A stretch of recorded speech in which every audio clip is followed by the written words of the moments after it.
DIG waste Irfan Baloch اور SSP district central Zeeshan شفیق صدیقی نے 8 ربیع الاول کو برآمد ہونے والے چپ تعزیہ جلوس کا دورہ کیا۔ 8 ربیع الاول کا چپ تعزیہ جلوس رضویہ سوسائٹی کے حدود میں قصر مسیب سے برآمد ہوتا ہے اور اس موقع پر DIG ویسٹ عرفان بلوچ اور SSP ڈسٹرکٹ سینٹرل ذیشان شفیق صدیقی نے جلوس کے حوالے سے کیے گئے سیکیورٹی انتظامات کا تفصیلی جائزہ لیا۔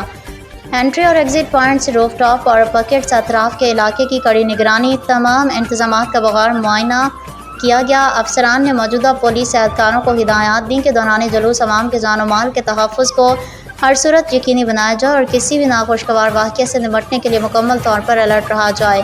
DIG ویسٹ عرفان بلوچ اور SSP سینٹرل ذیشان شفیق صدیقی نے رائل نیوز ٹی وی کے چیف رپورٹر کراچی جاوید محمود عنائی کو بتایا ہے کہ جلوس کے روٹ پر تعینات افسران و اہلکار اپنی ذمہ داریاں پوری یکسوئی اور ایمانداری سے سر انجام دیں گے تاکہ امن و امان کی فضا برقرار رہ سکے۔